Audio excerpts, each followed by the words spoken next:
করছেন বা কি করছেন? আমি এলএলএস দিচ্ছি এইটুকু। ও, আপনার পড়াশোনা করা উচিত। এখানে কি করতেছি? ওকে, ওয়েল, সো কিরকম জব করতে আপনি পছন্দ করতে চান? What is your interesting position?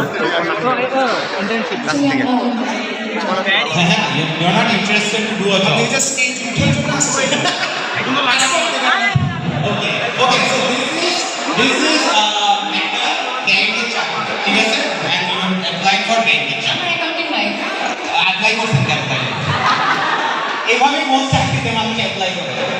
ওকে, তো ব্যাংকের চাকরি আপনি কি পারেন দেখি বলুন। আমি প্যারা পারি, আমি কম্পিউটার ভালো করতে পারি, আমি আর্ট পারি।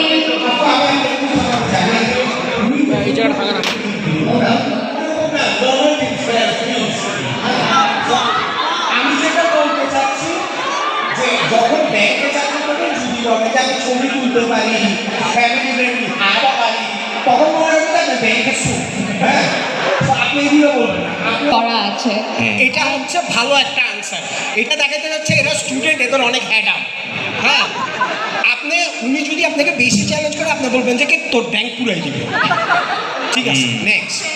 সো আপনার 20 ক্রেডিট আছে একটা বিদেশি ইউনিভার্সিটি, জি জি। ওইটা নিয়ে আপনি বাংলাদেশে ফেরত আসছেন। আমি তো অনলাইনে করেছি। ও, তার মানে ওই ডিগ্রির কোনো দাম নাই। ওকে ওকে ওকে, সো আপনার সম্বন্ধে একটু বলতেন, আপনার স্কিলস কি, আপনি কিসে ট্যালেন্টেড একটু যদি বলতেন, আর কিভাবে আমাদের ব্যাংকের রেভিনিউ ডাবল করতে পারবেন নেক্সট 6 মাসে। ওকে, সো আমার আসলে জব এক্সপিরিয়েন্স আছে। আমার বাবার আসলে বিজনেস আছে, তো সেখান থেকে আমার কিছু এক্সপিরিয়েন্স হয়েছে। আমি কল সেন্টারে জব করেছি। এই মাইক কাছে।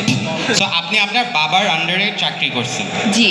আচ্ছা, এটার মতো ফালতু এক্সপিরিয়েন্স আর কিছু হয় না? আমার তো এক্সপিরিয়েন্স আছে, আমার তো লাইভ এক্সপিরিয়েন্স করেছি। আমি কল সেন্টারে জব করেছি।